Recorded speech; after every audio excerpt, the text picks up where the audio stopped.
जय हिंद दोस्तों। Welcome to UPSC easy code. आज के इस वीडियो में हम यूपीएससी के बुक्स एंड रिसोर्सेज के बारे में डिस्कशन करेंगे। कौन से बुक्स रिलेवेंट है यूपीएससी के प्रिपरेशन के लिए, कौन से इरेलीवेंट है।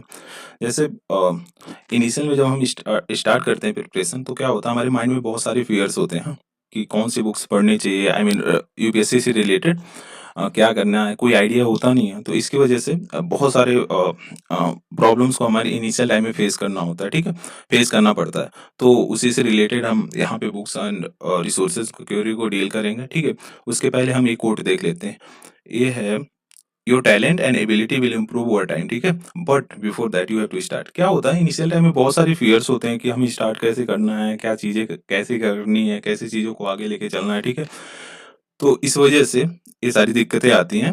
तो I would say that please start यार, स्टार्ट कर दो, सारी चीजें सॉर्ट आउट हो जाएंगी आगे चल के, ठीक है। तो चलिए, इसको वीडियो को ज़्यादा लंबा नहीं खींचेंगे, क्योंकि पीएससी जैसे एग्जामों में आपके पास टाइम नहीं होता, ठीक है। तो चलिए शुरू करते हैं। तो चलिए देखते हैं। ये वीडियो हम बेसिकली दो टाइप के एस्पिरेंट के लिए बनाए हैं। पहला तो जिनका बेसिक क्लियर हो, और दूसरा जिनका बेसिक अभी क्लियर नहीं है, ठीक है। तो इस स्लाइड में हम देखेंगे जो कॉलेज स्टूडेंट्स हैं, हाँ, और दो जो है एम्पल अमाउंट ऑफ टाइम, मतलब जिनके पास अभी बहुत ज़्यादा टाइम है, एक साल, I mean more than 1 years, ठीक है। उनके लिए मैं आई वुड सजेस्ट दैट पहले तो आप हिस्ट्री, जितनी भी एनसीईआरटीज हैं, एनसीईआरटीज, हाँ, जितनी भी एनसीईआरटीज हैं उसको आप कवर करो। जैसे हिस्ट्री का हो गया 6 to 12 तक, ठीक है, एनसीईआरटी। ज्योग्राफी का हो गया 6 to 12 तक, फिर पॉलिटी का हो गया 9 to 12 तक, ठीक है, इकोनॉमी का हो गया 9 to 12 तक। इसमें आपको ध्यान रखना है कि माइक्रो इकोनॉमी नहीं पढ़ना है, ठीक है। इसमें माइक्रो पढ़ना है आपको, ठीक है। फिर उसके बाद आपको 6 to 10 तक पढ़ना है, ठीक है। आई थिंक यहाँ पे मैंने मिस्टेक कर दिया है, 12 लिख दिया, 12 तक। तो आपको वो नहीं करना है, ठीक है, 10 तक पढ़ना है साइंस के लिए, ठीक है। फिर बायोलॉजी के जो 12th का चैप्टर्स है, 12th के क्लास बायोलॉजी है, एनसीईआरटी, उसका 13 to 16 चैप्टर तक पढ़ना है, ठीक है। 13, 14, 15, 16, 4 चैप्टर लास्ट के उसको पढ़ना है, ठीक है। ये सब बेसिकली उन एस्पिरेंट के लिए है जो अभी शुरुआत कर रहे हैं, ठीक है। तो चलिए नेक्स्ट स्लाइड में चलते हैं। इसमें हम देखते हैं उस एस्पिरेंट जिनका बेसिक क्लियर हो गया, ठीक है।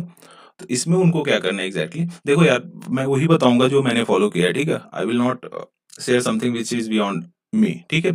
तो पहले तो हम हिस्ट्री की बात करते हैं। तो इसमें क्या करना, मैंने क्या किया था, एंशिएंट एंड मेडिवल को लेके चला था, जो तमिलनाडु बोर्ड की ओल्ड बुक है, ठीक है। ये बहुत बेनिफिशियल हुआ, क्योंकि देखो हिस्ट्री से अगर हम एंशिएंट और मेडिवल की बात करें तो क्वेश्चन बहुत ज़्यादा कम आते हैं, और जो भी आते हैं वो बहुत टफ लेवल के होते हैं।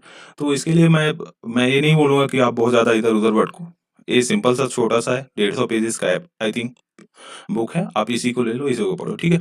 मॉडर्न भी हमारा उसी से कंप्लीट हो जाएगा, एक ही बुक में दोनों है। आई थिंक ये 11th की एनसीईआरटी है, 11th की जो टीएन बोर्ड का बुक है उसमें है, ठीक है।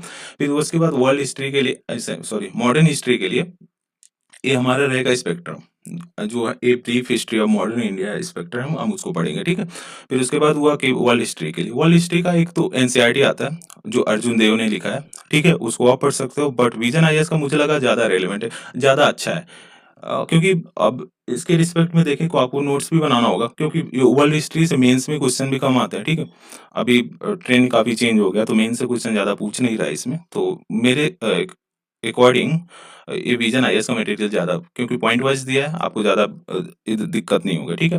फिर उसके बाद देख लेते हैं, हम GS1 का डिस्कशन कर रहे हैं, ठीक है। इसमें देख लेते हैं इंडियन हेरिटेज एंड कल्चर। अब इसमें भी क्या है, जो इंट्रोडक्शन टू इंडियन आर्ट, अभी 11th की एनसीईआरटी है, इंट्रोडक्शन टू इंडियन आर्ट, इसको आपको पढ़ना है, ठीक है। इसको थ्रोली पढ़ना है, आई मीन इसके नोट्स तो आई would not say to make that, but इसको आपको पढ़ते रहना, ठीक है। इसमें से क्वेश्चंस आते हैं डायरेक्टली, और फिर अगर कुछ बच जाता है तो आपका टेस्ट सीरीज में कवर हो जाएगा, ठीक है। तो उसमें आपको वरी करने की जरूरत नहीं है। जैसे आई थिंक नितिन सांगवान है, तो काफी बल्कि बुक हो जाती है, उसको पढ़ना, it means you will have to give lots of time to that, ठीक है। तो उसके लिए I would not suggest that book.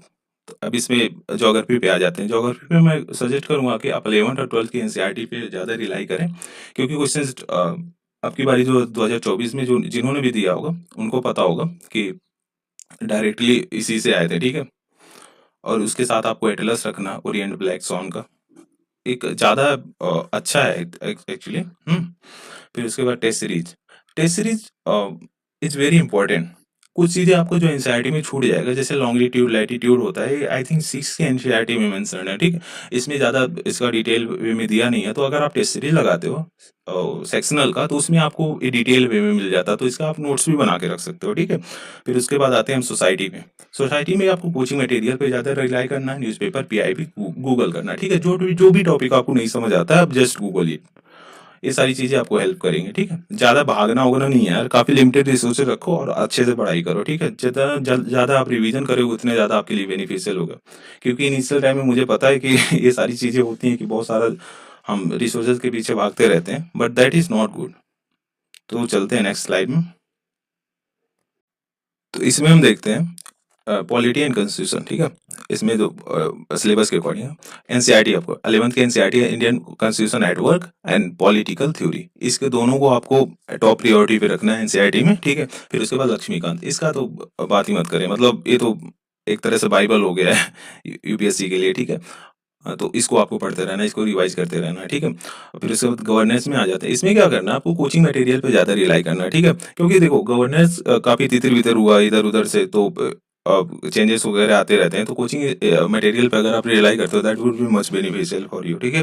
फिर उसके बाद एआरसी रिपोर्ट में देख लेते हैं, 1, 4, 6, 9, 10, 11, 12 इस सब रिपोर्ट्स को आपको पढ़ना है गवर्नेंस का। इसका शॉर्ट नोट बना लेना, ठीक है? शॉर्ट नोट बना लोगे तो इसके लिए आपको हेल्प मिलेगा, फिर से दोबारा नहीं पढ़ना पड़ेगा, ठीक है? काफ़ी ज़्यादा बड़ा-बड़ा नहीं है, छोटा-छोटा सा ही है।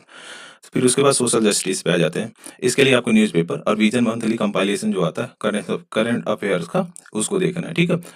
अगर नहीं भी पढ़ते हो तो न्यूज़पेपर से आप नोट्स बनाते रहो और उसके चीज़ों को उस चीज़ों को देखते रहो, ठीक है? और फिर जब इसका आई मीन विजन मेंस का जो पीटी 365 आएगा, उसमें भी ये सारी चीज़ें कवर्ड होती हैं, so you don't need to worry about that, ठीक है?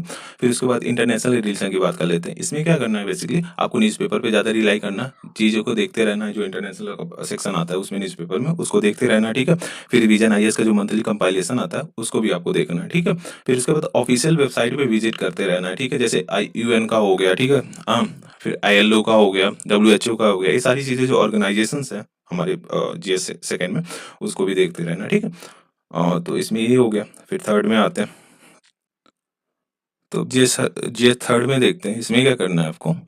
इसमें देखिए, इकोनॉमिक डेवलपमेंट, इसमें क्या है, बेसिकली आपको एनसीईआरटी को फॉलो करना है। देखो, Indian economic development class 11th की जो है, बहुत इंपॉर्टेंट बुक है, ठीक है? इसके नोट्स भी बना सकते हो, but I would not say to make note of that, out of that, ठीक है? फिर माइक्रो इकोनॉमी, ये भी बहुत रेलिवेंट है, डायरेक्ट क्वेश्चन आ जाते हैं इसमें से, ठीक है? अब फिर मैं बोलूंगा श्री राम आईएएस के नोट्स को प्रेफर करो आप, ठीक है? हालांकि अभी तक आई थिंक इन्होंने बुक भी रिलीज कर दिया है, बट उसके नोट्स काफी इजी वे में दिए हुए हैं यार, काफी अच्छे हैं बाय द वे। हाँ, आप इसके अलावा कुछ भी अदर भी चूज कर सकते हो, अगर कोई अदर बुक है जो आपको आसान लगता है, ठीक है? इसके लिए फिर उसके बाद इन्वायरमेंट पे आ जाता है। इसमें क्या करना, शंकर आईएएस द बाइबल मतलब अभी तो इसका आई थिंक वेटेज भी खत्म हो गया यार, क्योंकि इन्वायरमेंट से डायरेक्ट ऐसे क्वेश्चन बुक्स से आ नहीं रहे हैं, बट अगर आपका कॉन्सेप्ट क्लियर है तो इन्वायरमेंट के क्वेश्चंस इजीली हो सकते हैं, ठीक है? फिर उसके बाद न्यूज़पेपर, पीआईबी, ये दोनों पे आपको रिलाई करना है, ठीक है? अगर नोट्स बना रहे हो न्यूज़पेपर से, दैट इज टू गुड, क्योंकि जो स्पेसिस न्यूज़ में आते हैं, अगर उसके नोट्स हैं आपके पास तो बहुत सही है, क्योंकि क्वेश्चन तो इसी पे आ रहे हैं। स्पेसिस वगैरह पे हर साल देख रहे हो कि 1 से 2 क्वेश्चन पूछ ही ले रहा है यूपीएससी, ठीक है? फिर उसके बाद साइंस एंड टेक्नोलॉजी, इसके लिए क्या करना है, आपको सर्च करते रहना है। न्यूज़पेपर हो गया, न्यूज़पेपर में जो भी न्यूज़ आ रहा है उसको सर्च करना है, ठीक है? देखना है उसको थोड़ा सा डीप में जाके, जैसे जीएसएलवी पीएसएलवी एग्जैक्टली क्या है, हाँ, ये सारी चीज़ों को आप डीप में जाओगे। अदरवाइज अगर आप नहीं भी करना चाहते हो तो विजन आईएएस के मंथली कंपाइलेशन आपको प्रोवाइड करा देता है, ठीक है? और अगर उसमें भी नहीं हो पा रहा है तो फिर आप इससे नोट्स बना ही रहे हो, ठीक है? इसको आप लास्ट में रिवाइज करोगे, तो उसके साथ साथ आप पीटी 365 तो करोगे ही, तो उसमें भी आपको मिल जाएगा, ठीक है? जो इंपॉर्टेंट न्यूज़ होते हैं इससे रिलेटेड। लेकिन हाँ, एक चीज़ ध्यान रहे कि आपको गूगल करते रहना है, ठीक है? अच्छे से गूगल करोगे आप, ज़्यादा चीज़ों आप जानने को मिलेगी, क्योंकि अचानक से अगर आप साइंस एंड टेक का बम्बार्डमेंट हो जा रहा है आपके ऊपर, तो उसको अंडरस्टैंड करना काफ़ी टफ हो जाएगा आपके लिए, ठीक है? अगर आप इनिशियल टाइम से इसको थोड़ा-थोड़ा सा फोकस कर रहे हो तो फिर वो थोड़ा-सा हेल्पफुल होगा। अब सिक्योरिटी एंड डिजास्टर मैनेजमेंट की बात कर रहे हैं, तो challenges to Indian security by Ashok Kumar and Vipul, I think we यहाँ पे वी रहेगा, आई मैंने लिख दिया, गलती से हो गया, ठीक है? विपुल, इसको आपको लेना है और एआरसी का सेकंड रिपोर्ट आपको लिख लेना है, ठीक है? तो इसको पढ़ के आप इसका शॉर्ट नोट बना दो, काफ़ी इजी वे में लिखा हुआ है, आपको ज़्यादा दिक्कत होनी नहीं चाहिए इसको पढ़ने में, ठीक है। तो ये था जीएस थर्ड का। तो अब GS4 को देखते हैं। इसमें क्या करना है बेसिकली, इसमें आपको एथिक्स, हाँ एथिक्स में आपको लेक्सिकन को पढ़ना है। इसको बस पढ़ना आपको, इसको अंडरस्टैंड करना, ठीक है। आई थिंक फर्स्ट टाइम में इसको अंडरस्टैंड करना इज वेरी टफ, बट ठीक है, आप इसको पढ़ोगे 2 से 3 बार ही पढ़ोगे तब जाकर आप इसको अंडरस्टैंड कर पाओगे, ठीक है। इसमें फिर ARC के 44। अब इसमें क्या करना, आपको बस पढ़ना है इसको, ठीक है। नोट्स आपको इसको गूगल करना है, ठीक है। गूगल करके उससे जो आपको मिलता है उससे नोट्स बनाना है, ना कि इससे नोट्स बनाना। हाँ, कुछ पॉइंट्स यहाँ से आप ले सकते हो नोट्स के लिए, but I would suggest to make notes out of coaching material, ठीक है। कोचिंग मटेरियल जो भी गूगल पे मिलेंगे आपको, वहाँ से नोट्स बनाना है, ठीक है। So this is the end of the video. Thank you for watching. Have a great day.